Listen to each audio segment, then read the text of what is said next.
season also means typhoon season. Para masiguro ang ating kaligtasan, it's better to stay indoors. Marami kasing weather-related casualties. Alam nyo bang sa US, an average of 50 people every year ang namamatay dahil natamaan sila ng kidlat while doing something outdoors. Kaya mas mabuting mag-ingat at alamin ang lightning safety measures na hatid sa atin ngayon ni Mars Louie Domingo sa Make no mistake! Imbis na lumabas ng bahay kapag may bagyo, magstay na lang tayo at tiyak yan ay delikado. Para masigurado ang ating safety, ilista po lahat ng tips namin dito sa Make no mistake. When the thunder roars, go indoors. So ano naman po ang mga pwede natin gawin kapag nasa loob ka na ng bahay? Tandaan po natin, yung effect po ng kidlat, hindi kailangan direct hit para makapinsala sa atin.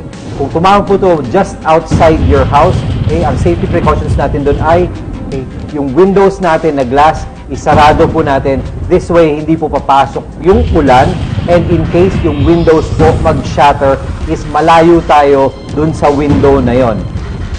Actually po, pwede tayong tamaan ng kidlat 16 kilometers away, no? So, kung yung ating bahay po is may plugged electrical equipment, the best way is to unplug all electrical equipment. Yung kidlat po, pag tumama sa bahay natin, is maghahanap po yan ng direct path to the ground, at posible po yung lumabas sa mga electrical outlets natin or tamaan yung mga electrical appliance at masira.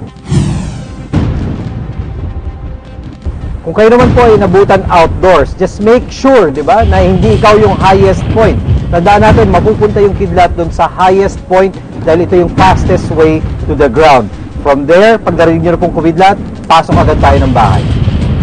Isa naman pong haka-haka or kuro-kuro tungkol sa kidlat is ligtas ka kapag napunta ka sa ilalim ng puno. Tandaan po natin, yung puno po ay isang high point na pwedeng tamaan ng kidlat at pwedeng indirect ang effect sa atin ng kidlat.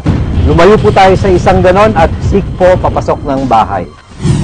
Kapag ka po naman nandyan kayo sa inyong parked car, it's best na kapag nagsimula na pong kumidlat, close all windows, para po again, hindi pumasok yung tubig, na conductor siya.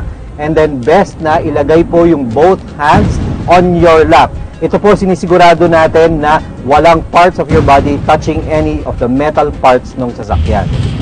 May mga pagkakataon naman mga Mars na makaka-witness tayo, makikita natin yung isang taong tinamaan ng kidlat. Kung iniisip natin na wag hawakan yung tao dahil baka electrically charged pa siya, ay hindi po ito totoo. Ang gawin po is tumawag ng tulong sa iba at i-check po kung humihinga yung ating kasama. Bigyan po ng CPR or first aid kung ano kailangan niya at immediately dalhin po sa hospital. Prepare po tayo pag masama ang panahon dahil ngayon mukhang year-round na po ang mga bagyo. Dapat maalam ka sa mga gagawin mo. Louie Domingo po, Emergency Management Center. No mistake.